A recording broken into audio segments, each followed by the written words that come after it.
Hey everyone, Chris Earl here again with another GEOG 217 lecture. I don't know about you, but I'm starting to miss that old McDonald Harrington room. Never thought I'd say that. But hopefully you're all happy, healthy, and safe, and hopefully you're all ready for lecture number 2. Today's lecture is going to be on issues of policing and deviance in the modern city. We're going to start with a discussion about policing, and then we're going to move on to a discussion about deviance. So, police. To understand the police, we have to understand the origins of police power. See, police derive their authority from the state. And in political geography, one of the foundational theories about state power is called the Weberian definition of the state.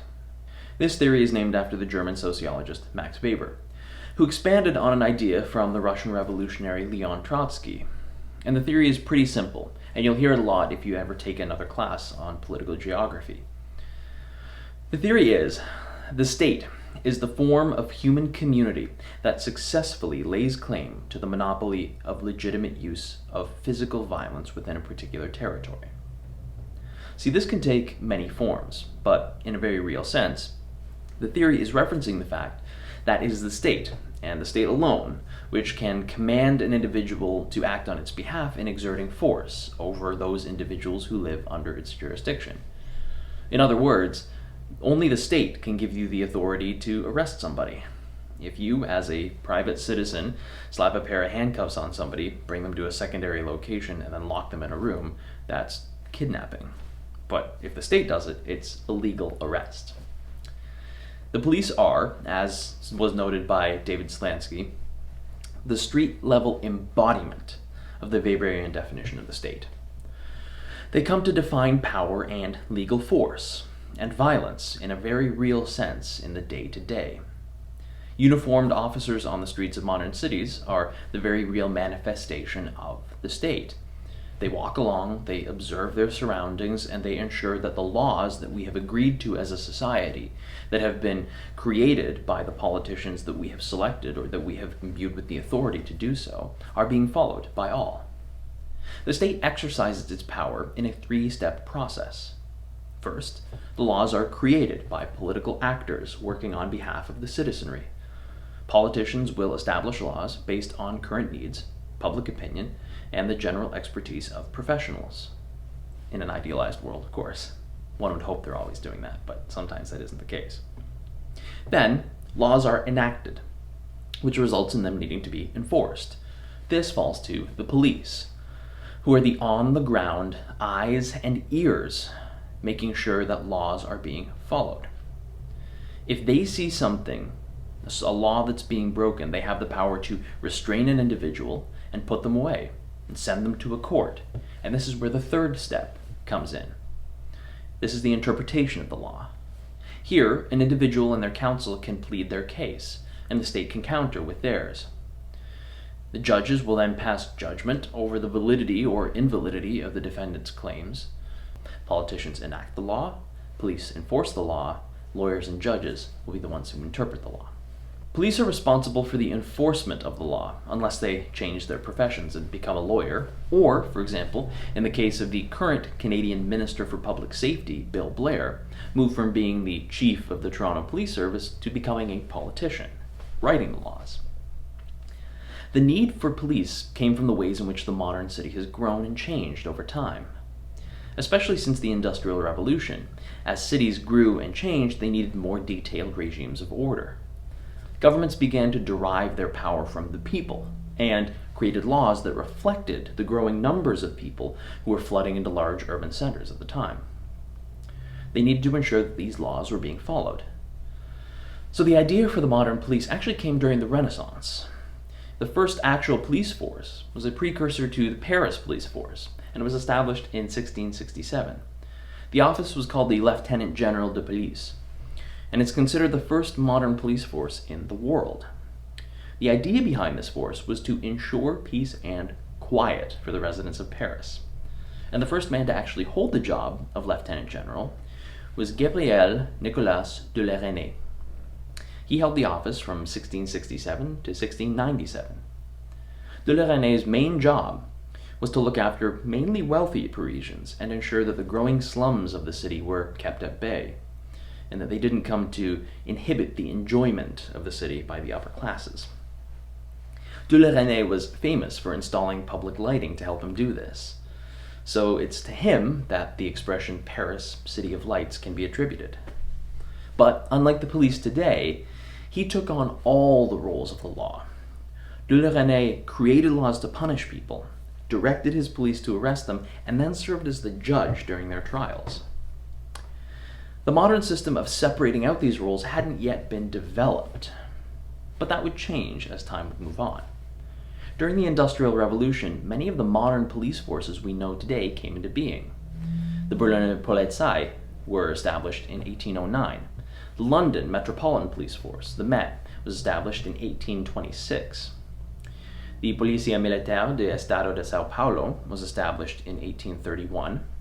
The SPVM here in Montreal was established in 1843. The NYPD in 1845. The Delhi Police in 1861, the Toronto Police Service in 1868, and finally the Tokyo Metropolitan Police Department in 1874. These police services exist because of some of the issues that began to arise during industrialization, issues that cities are still grappling with today. The United Nations identifies these when discussing why crime occurs. They note, quote, "Crime problems are driven by a series of factors, including poverty, inequality, the rate of urbanization, political transitions, urban density, population growth, and poor urban planning, design, and management." End quote. During the Industrial Revolution, these issues were rampant throughout cities in North America, Europe, and around the world.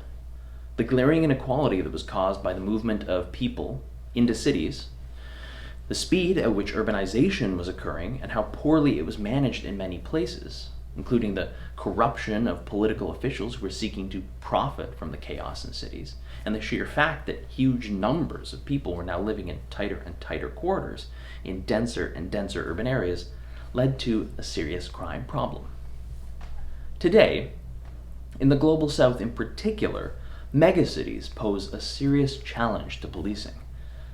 Cities that grow rapidly and without adequate guidance from a central state authority can be a patchwork of legality and illegality. Few street maps, formerly suburban areas becoming parts of urban areas as cities grow, and the multiplicity of different government regimes means that maintaining order in megacities can be a serious challenge. Because significant portions of these megacities have people living outside the law by necessity, police are faced with a distinct challenge.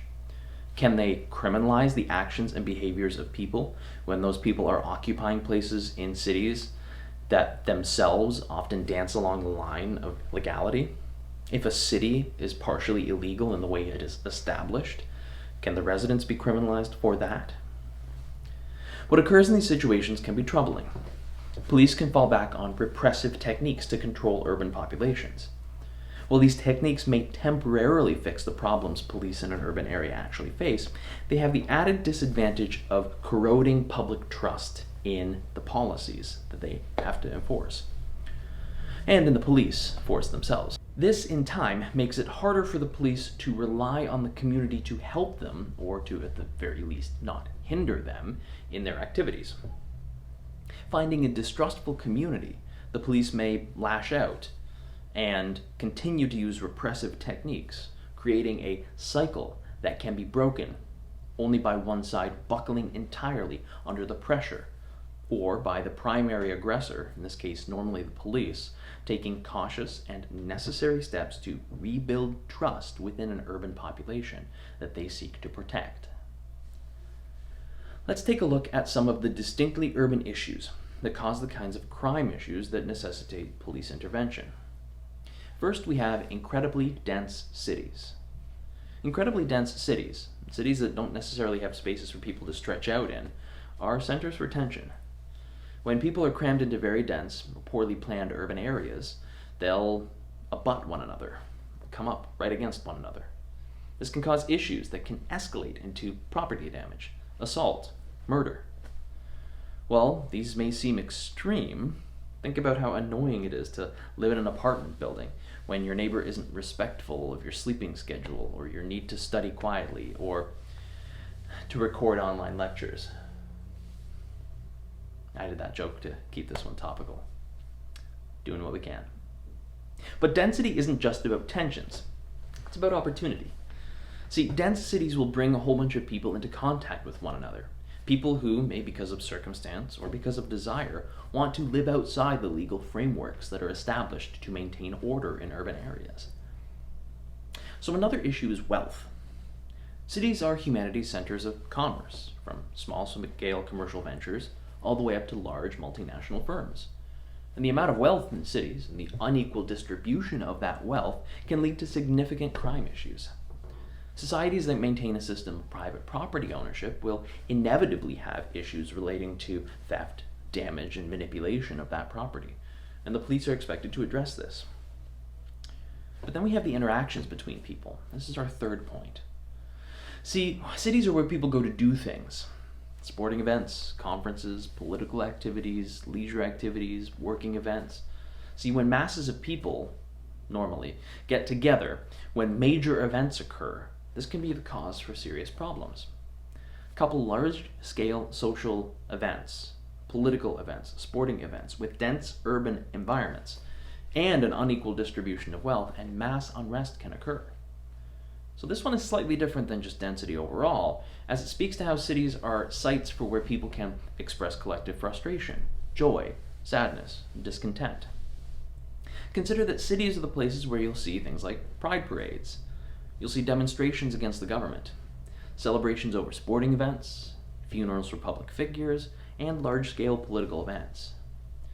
The fact that the urban environment facilitates these interactions means that there's going to be a need to manage groups of individuals in an orderly and cautious way. And finally, our fourth point is that there are a lack of resources. See, when individuals find their government unable or unwilling to provide essential services, people will seek out opportunities in whatever different ways are possible. When the market fails to include everybody, they'll do the same. People will go to great lengths to ensure that they are able to survive and prosper in cities. When cities don't provide enough opportunities for people to do so within the realm of legality, they'll often go out and do what needs to be done, even if it's outside the law. So when we think of the police, we have our own ideas about them, and they're colored by the environments in which we grew up. But the police all around the world have differing hierarchies and levels. In the United States, Mexico, and Canada, municipalities generally do most of the policing. Cities and towns will either maintain their own police force, or, as is in the case in much of Canada, they'll contract out their police from either the Royal Canadian Mounted Police or their provincial police force. State, provincial, and territorial governments will often have their own policing bodies, as will the federal government, but generally speaking, it's the urban centers, the municipalities, that actually deal with policing generally. In places like Argentina and Brazil, though, states and provinces are actually the ones who are responsible for local policing, as well as all the matters occurring within their larger jurisdictions. Whereas in places like Ireland, Nigeria, and France, it's actually the national police force that looks after local policing, with branches that will operate separately in distinct urban areas. Each of these models has its benefits and drawbacks, but each fits the needs of different countries in their current contexts. When one of these models doesn't work, there can be some controversy. For example, in the city of Surrey, just outside of Vancouver. In BC, their most recent municipal election was actually fought over the issue of policing. Surrey had a contract with the RCMP, and they would provide all the policing services in Surrey. But as the city grew, a number of people became frustrated with how their growing urban area didn't have as much control as they felt they needed over the police. So a political party dedicated to just getting Surrey its own police force swept the city council elections in October 2018. And just a few weeks ago, this is as of March 2020, the city was given the authority to cancel their RCMP contract and create a distinct, unique, local police force for themselves. The city's mayor, Doug McCallum, said one of the reasons behind this was the city's growth. But there was also a question of accountability. McCallum said, quote, "Local responsibility, priorities, and oversight will now reside with the Surrey Police Board, which will be comprised of our most qualified." End quote. And he said this to the local newspaper, the Surrey Now Leader. See, accountability for police forces is one major concern, especially for police in large urban areas. Remember how we just discussed how police can sometimes use repressive techniques in an effort to control urban populations? Well, without proper accountability and oversight, even the appearance of excessive force, discriminatory tactics, negligence, corruption, or seeming to live outside the law themselves can make the community very distrustful of the police. The United Nations lays out some key guidelines for the prevention of crime to ensure the safety, security, and stability of urban areas around the world. And they put the onus on police forces, the ones with that state-sanctioned power to commit violence. They hold them accountable. There are 8 key ways the United Nations has outlined that can make the relationship between police and urban residents much better. The first is government leadership. This means that the government that represents the people has to take responsibility for the actions of their police force, and they have to ensure that the police are acting in the best interests of the public. There's the romantic trope of the renegade TV cop who damns the rules and goes out and gets the bad guy and asks for forgiveness later. But in an urban area, this can be dangerous and lethal. If a police officer decides someone is guilty before they have been tried, or if they start breaking regulations and, for example, begin firing a gun at a suspect when there's a crowd of innocent bystanders around, people can get very hurt. The government that controls the force must take responsibility for these officers, and they have to ensure that they are trained accordingly, and they have to prevent violence and harm in all possible cases, using it only as a last resort. The second is socioeconomic development and inclusion. See, crime prevention strategies should ensure that all people in urban environments have a say in what happens with them. One of the defining characteristics of an urban environment is that there are people of varying backgrounds, identities, and classes living within that environment. Each effort by the local police should ensure that a wide range of people are consulted and included in any crime prevention plans. If a community is facing a crime issue and the police opt to ignore their wishes and simply impose their own tactics, or simply impose tactics preferred by one small group, they can sow distrust and make the situation much, much worse. Lighting changed. Sorry about that. Where was I? The third is cooperation and partnerships. In this, the United Nations is encouraging police forces to recognize that to prevent crime, you sometimes need to enlist other police forces, other government agencies, social service organizations, religious communities, NGOs, or groups that are working in communities. See, acting independently without being mindful of the vast array of different organizations that are actually operating in cities to try to improve the livelihoods and the lives of residents can lead to tension. If a social group has been seeking to reduce crime by, for example, involving youth in a sports program, and the local police opt to ignore that program and ignore the work of that social service organization and instead use repressive tactics, all the good work that organization did can be lost. This can create mistrust between other organizations and the police, creating further tension in communities already dealing with issues of crime and victimization. The fourth is sustainability and accountability. By this, the UN means that police have to be transparent and accountable with regard to their finances. In many parts of the world, police officers will accept bribes in exchange for access to certain places or better protections. These kinds of behaviors inherently favor the wealthy and visitors and disadvantage those living in situations of poverty. When police do this, the urban areas that they are responsible for protecting can become more unequal, forcing residents into more and more illegal or activities that are illegal. These kinds of behaviors inherently favor the wealthy or visitors to a particular area, and they disadvantage those living in situations of poverty. When the police do this, the urban areas they're responsible for protecting can become more unequal. This can force residents into situations of more and more illegality and further erode faith and trust in the police. By remaining accountable and transparent, the police can show that they uphold the law and live by the law. The fifth is knowledge bases. The importance of keeping records cannot be stressed enough. And I'm not just saying that as somebody who does a lot of archival work. And though it's frustrating for me to come across an empty microfilm container or a duotang that doesn't actually have the necessary information in it, it can be extremely problematic when the police misplace files and records. See, because of the size and the vibrancy of urban environments, police by definition will deal with many people. Some forces regularly come into contact with hundreds of thousands, maybe even millions of people. So keeping records of what they've done is incredibly important for accountability. But this also means drawing on the work of experts, such as mental health counselors, forensic specialists, therapists, social workers, and technicians, as well as residents who are actually working to keep their areas safe. See, this will help the police, rather than impose different strategies on a community, work with a community to find the tactics that work best for that community. The sixth is human rights and a culture of lawfulness. See, this one's simple. The police are expected to respect the rights of citizens and be upstanding in their own lives and in their own department. The police have to respect the fundamental human rights of people as they're established in the respective constitutions of the jurisdictions in which they serve. What's more, they must act lawfully themselves. But we'll discuss a few cases a little later on where that hasn't occurred. The seventh is interdependency. See, this is an interesting one.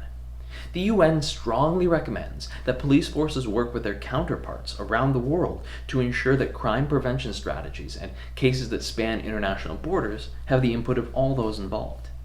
If somebody acts unlawfully in New York City, flies to London and commits a new crime, and then goes to hide out in Dubai, the expectation is that each police force will collaborate and work together to ensure that urban areas are protected. The eighth is differentiation.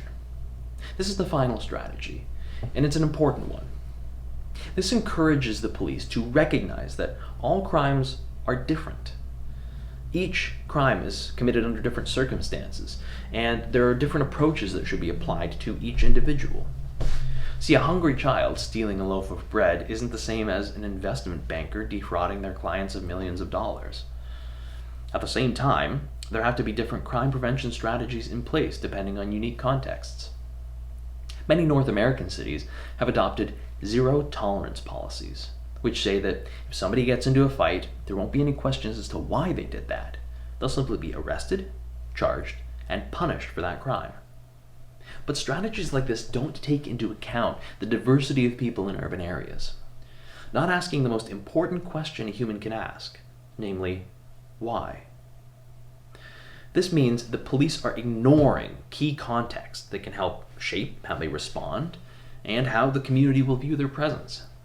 Differentiation can be pretty much summed up like this: different crimes, different circumstances, different crime prevention strategies.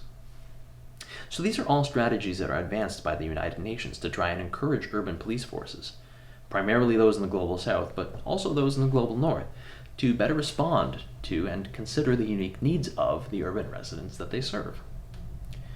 In areas of the global north, there's been a steady erosion of trust between communities and police forces.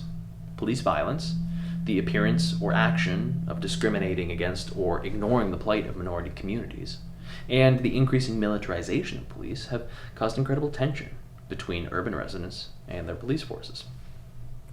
In the United States, urban residents in particular have been pushing back against the excessive use of force used by police, primarily toward members of the black community. After the shooting death of Michael Brown in Ferguson, just outside St. Louis, Missouri, and the suffocation death of Eric Garner in New York City in 2014, widespread protests across the United States and around the world tried to highlight the discriminatory policing practices that primarily black and brown people in the United States have been forced to endure. Similar protests happened here in Canada after the police shootings of Andrew Loku and Jermaine Carby in Toronto in 2015, and the death of Abdi Rahman Abdi in Ottawa while being detained by the Ottawa police in 2016. Though these actions occur in urban areas, researchers have noted that there is a disturbing lack of information surrounding what kind of urban areas are more likely to see these kinds of police violence occurring. As Dunham and Peterson note in a 2017 paper on reducing police bias and strengthening public policy in the aftermath of the aforementioned events, in the United States, there's no nationwide database of police shootings of civilians. They call for one, and one that actually includes geographic identifiers that can help researchers identify the social, political, and community characteristics of the places where police violence occurs. In Canada, the relationship between police and urban Indigenous communities has been incredibly tense. In Saskatoon, for example, the city's police service engaged in a practice that some of their officers disturbingly referred to as starlight tours, from about the mid-1970s up until the early 2000s. Some officers of the Saskatoon Police Service would take Indigenous people that they had arrested for various minor offenses and drive them to the outskirts of the city, only to drop them off without a way home, sometimes in incredibly cold weather. Given the harshness of the climate, many of the individuals subject to this succumbed to hypothermia. Rodney Nastis, Lawrence Wagner, and Neil Stonechild all froze to death after being dropped outside the city. In 2003, an inquiry finally provided some justice, as the officers who were responsible for the death of Neil Stonechild were fired. But the commission also noted that Indigenous police relations in the city needed significant improvement. Many in the Indigenous community in Saskatoon say that that still hasn't happened. Policing exists because of the ways we've structured our urban environments.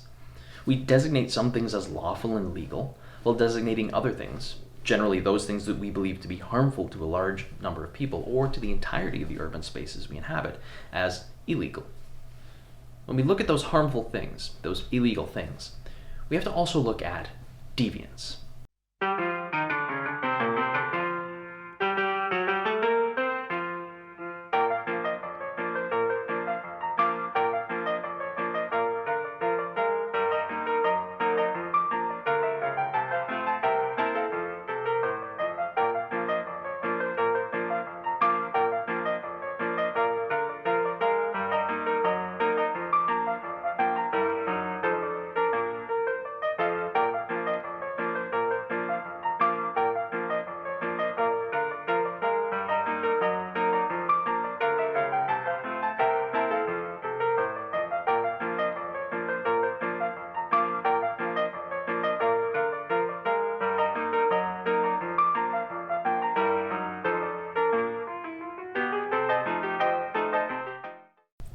When we consider deviance, we have to understand what the word means.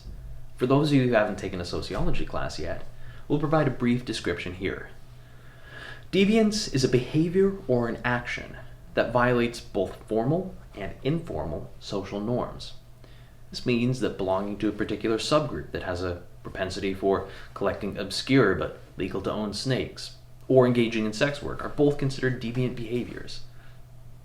Deviant behaviors don't always mean acting in a wrong way, and as society changes, a conceptualization of what constitutes a deviant behavior will change as well.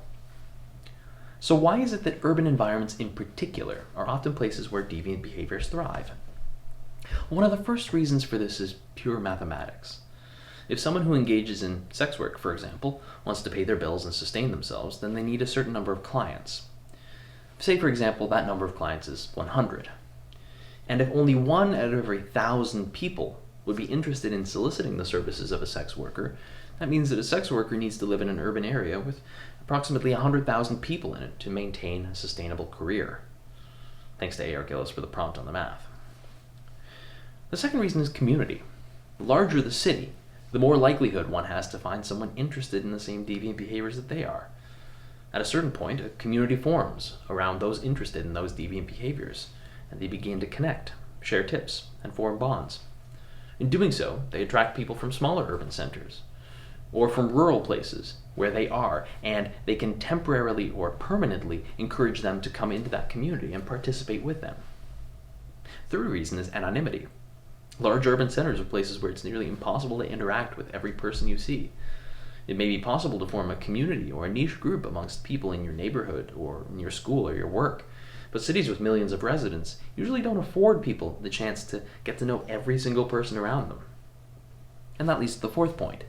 Because cities are so anonymous and densely populated, city dwellers become more and more accustomed to the differences they see around them. You come into regular contact with people of all different backgrounds, beliefs, values, opinions, and identities. But that contact is sometimes brief and peripheral. So it can help make urbanites more tolerant because they see more outrageous and different things that they're very different from what they are used to. Two of the most prominent deviant behaviors in urban areas are sex work and drug use. Let's start with sex work. Sex work is the act of providing sexual services for money or for goods. These services could include producing paid porn, putting on erotic performances, or engaging in sexual acts with other people. In the modern city, those who perform sex acts directly with other people have three general areas where their trade can occur: on the street, in a brothel, or online. Sex work on the street is generally the least safe and the most compromising for those providing services and seeking them out. As Hubbard notes, having sex work occurring on city streets allows for greater surveillance and regulation by state powers. When the areas in which sex work can occur begin to gentrify and change, with middle and upper class residents viewing those areas as desirable, police can move in to push sex workers from the spots where they had normally been conducting their business. Similarly, when local officials begin to adopt policies to proactively tackle potential larger crimes by punitively punishing smaller crimes, this can again harm sex workers. Hubbard uses the term revanchist in reference to this, which we'll discuss in a minute. Another option is for sex workers to find work in sexually oriented businesses. These can be massage parlors, strip clubs, or legal brothels. Some cities seek to isolate these businesses, with local and state laws sometimes requiring cities to keep businesses of these type very far away from one another, putting restrictions in place as to how many of these businesses can operate within a 50 or 100 meter radius of one another. In other cities, businesses of these types are encouraged to cluster together, creating a red light district. In these areas of cities, there is a high concentration of sexually oriented business. One of the world's most famous is Deviance, which is the legal and regulated red light district in Amsterdam. This area of the city has a high concentration of brothels and spaces for independent sex workers to engage in their profession. Each city will take a different approach to these kinds of businesses, dependent on how they view sex work, its impact on society, and the larger laws of their country. Another deviant behavior notable in urban areas is drug use. Drug use is certainly not solely an urban phenomenon. Indeed, as of late, public health emergencies like the opioid epidemic have really been hitting rural areas much harder than cities. But urban areas have long had issues with drug use. Galea et al. Asserts that if we understand urban characteristics in tandem with personal concerns, we can understand why drug use is so prevalent in certain urban communities. They make the case that we need to look at both primary and secondary urban characteristics, as well as an individual's personal issues. Primary urban characteristics are things such as how segregated a community is, how equally or unequally income is distributed, how prosperous or deprived a neighborhood is, and how dense that community is. Secondary urban characteristics are the nature of the built environment. Example, a lot of high-rises, houses close together, everything pretty far spaced apart. Also, the access to substances and things that can connect that community to their larger community, like public transit or health and social services. Add one's personal experiences, like their family status, their social network, and the stressors on their life, and one can begin to understand why some urban communities face more intense substance abuse issues than others. See, Galea and the other authors will be the first to note that there have been few studies actually done tying the urban form and substance use issues together, though they are trying to initiate a conversation and get people thinking about how the city's form and the urban landscape can make drug use more prevalent. Some cities have engaged in aggressive measures to tackle this by implementing local harm reduction measures. These are efforts that are taken to reduce the negative outcomes of drug use, such as overdose or the transmission of HIV and other blood-borne illnesses, rather than simply locking up those who do drugs. One of those harm reduction measures actually involved providing a place for people to safely inject drugs. In 2003, public health activists and eventually public health authorities opened Canada's first supervised injection site, called Insight in Vancouver. It's a center where those who use drugs intravenously can find clean needles, a quiet and secure place to do drugs, and medical professionals who can help them if they are overdosing or in need of assistance. Places like Insight have significantly helped the area, with studies showing a notable decrease in harm to the public and an increase to public safety.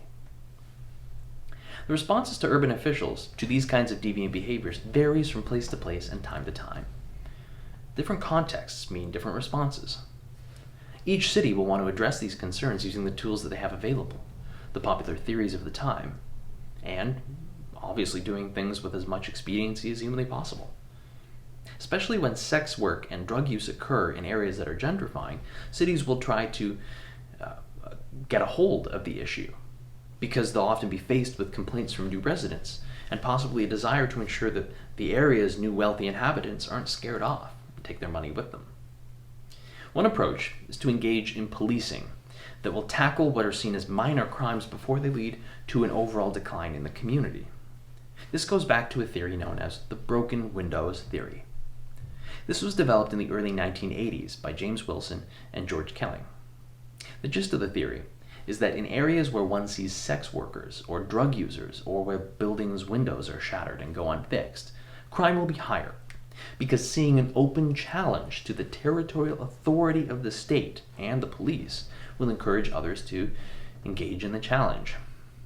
See, not unlike people dancing at a club or concert, if only one person's doing it, then, it's easier to dismiss them. But if a lot of people are doing it, it's a lot easier to join in.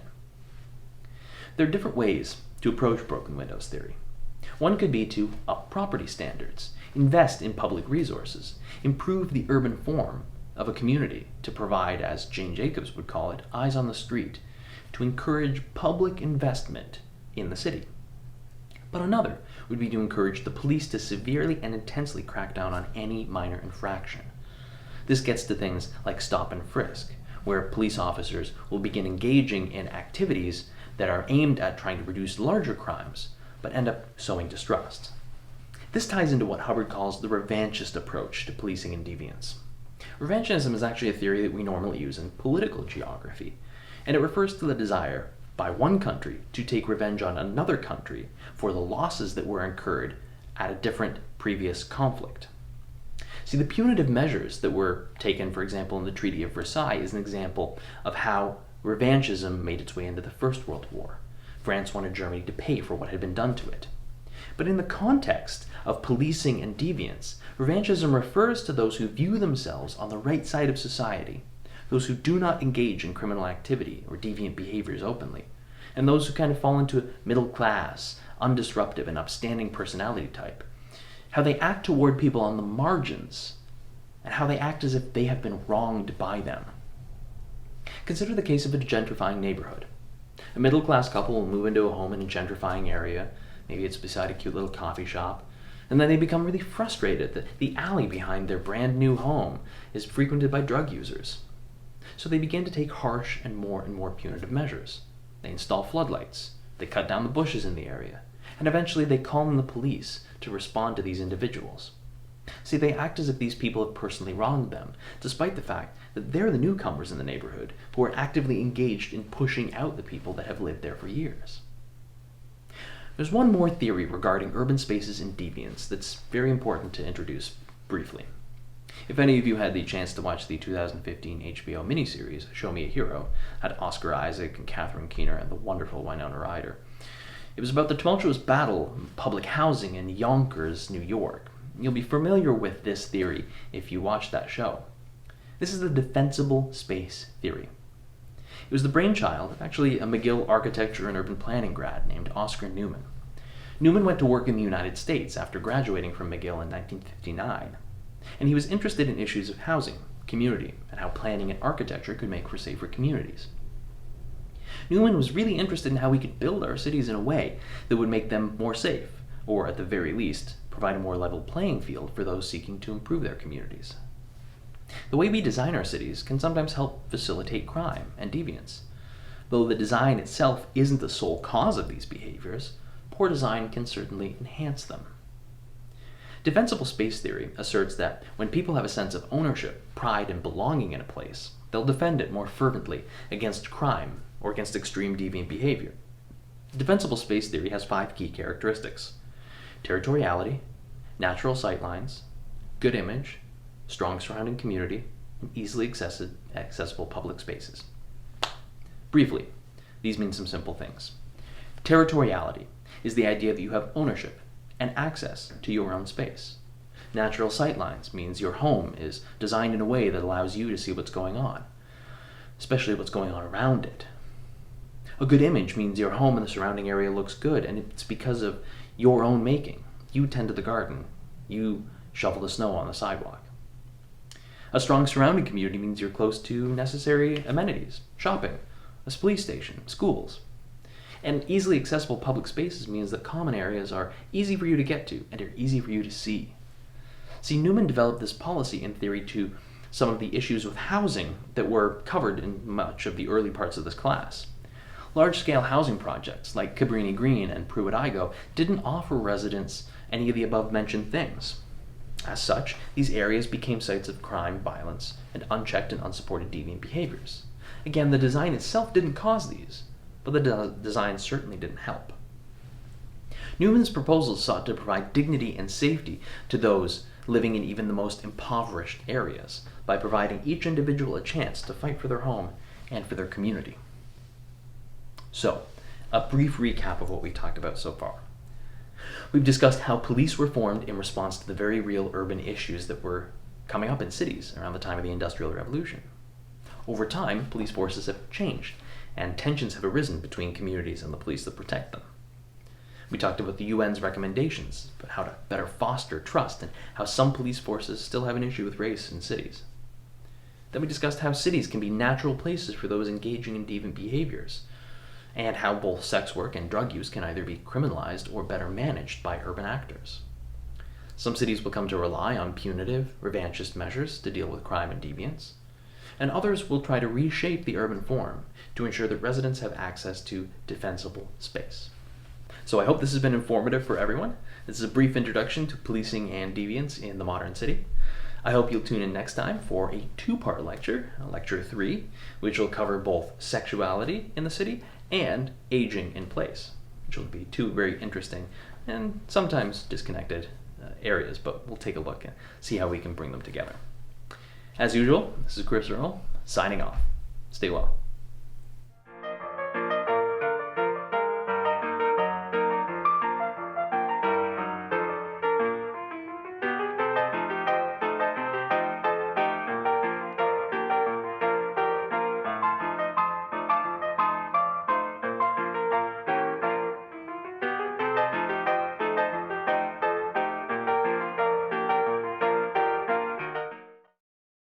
To be harmful to a large number.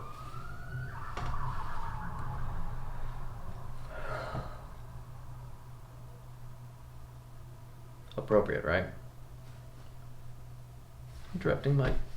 I'm filming here.